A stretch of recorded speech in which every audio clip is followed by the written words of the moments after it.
Assalamualaikum warahmatullahi wabarakatuh. Perkenalkan saya Ferdinand Mulyoto dari kelas 22 KC dengan NRP 224020117. Di sini saya akan menjelaskan tentang efektivitas implementasi kebijakan perpajakan dalam meningkatkan iklim investasi di Indonesia. Latar belakangnya. Yang pertama ada investasi sebagai pilar pertumbuhan ekonomi Indonesia. Investasi adalah salah satu hal yang penting untuk pertumbuhan ekonomi di Indonesia. Yang kedua, ada kebijakan perpajakan, insentif pajak, tarif, regulasi, mempengaruhi keputusan investor. Karena kebijakan pajak itu sangat penting untuk pengaruhi keputusan investor. Karena jika pajak terlalu mahal atau misalkan pajak tidak masuk akal, akan membuat investor tidak mau untuk menginvestasi. Tantangannya, kompleksitas sistem pajak, ketidakpastian regulasi, persaingan dengan negara tetangga. Yang keempat, ada investasi pajak, GAP investasi pajak belum berdampak signifikan pada investasi. Rumusan masalah. Yang pertama, ada bagaimana pengaruh kebijakan perpajakan terhadap investasi 2018 sampai 2023. Evaluasi tren investasi pasca atau reformasi pajak. Yang kedua, ada seberapa efektif insentif pajak di sektor prioritas, khusus sektor prioritas manufaktur versus jasa. Yang ketiga, ada faktor pendukung atau penghambat implementasi kebijakan, misal birokrasi, transparansi. Yang keempat, ada dampak harmonisasi peraturan pajak terhadap investasi. Apakah menyederhanakan proses investasi? Yang kelima, ada tantangan implementasi kebijakan perpajakan, kepatuhan wajib pajak, koordinasi instansi. Tujuan penelitian. Pertama ada analisis hubungan kebijakan perpajakan dan investasi. Yang kedua, evaluasi efektivitas insentif pajak. Yang ketiga ada identifikasi faktor kunci keberhasilan kebijakan. Yang keempat ada kajian dampak harmonisasi peraturan. Yang kelima ada analisis tantangan implementasi. Keren teori. Yang pertama ada teori kebijakan publik BIE 2002. Implementasi kebijakan mencakup perencanaan, koordinasi, dan evaluasi. Siklus kebijakan, formulasi, implementasi, evaluasi. Contoh gagalnya, tax amnesty 2016, tingkat repatriasi hanya 30%. Kedua, ada teori investasi Jorgensen 1963. Investasi dipengaruhi ekspektasi keuntungan dan iklim ekonomi. Investor merespon insentif dan stabilitas regulasi. Studi kasus Vietnam berhasil menarik FDI dengan tarif pajak 10% di zona ekonomi. Variabel penelitian dependen, iklim investasi, kepastian hukum, kemudahan berusaha, dan daya tarik fiskal. Independen, implementasi kebijakan perpajakan, kejelasan regulasi, transparansi, efisiensi, dan insentif.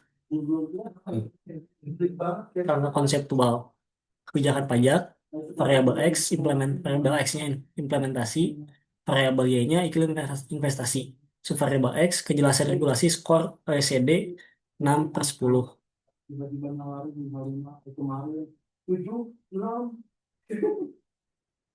Subvariabel, kejelasan regulasi diukur dengan skor OECD 6/10 artinya cukup baik, tetapi perlu peningkatan. Efisiensi administrasi rata-rata waktu layanan pajak 5 hari, target idealnya adalah 2 hari.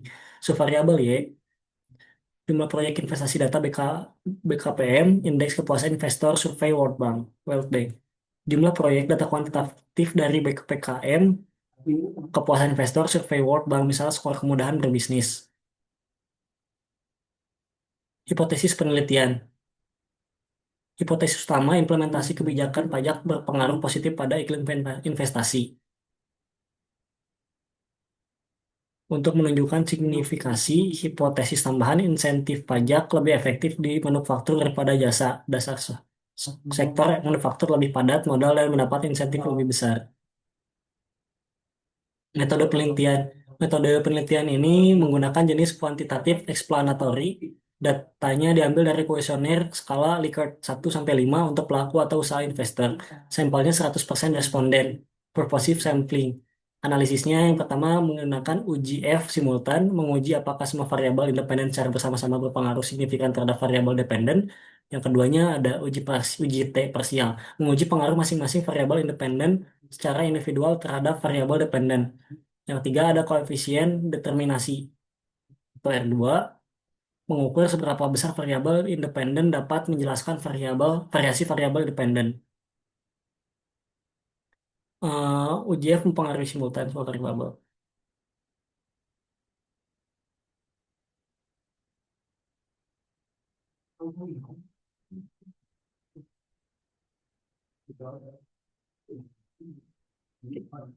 Yang diharapkannya pertama bukti empiris, misal korelatif positif antara tax allowance dan peningkatan investasi di sektor energi.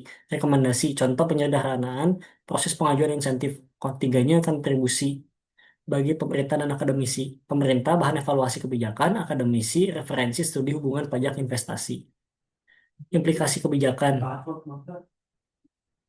Yang pertama, sederhanakan administrasi, yaitu kurangi waktu proses dengan digitalisasi target 2 hari, sosialisasi digital, platform digital, platform interaktif untuk edukasi insentif pajak.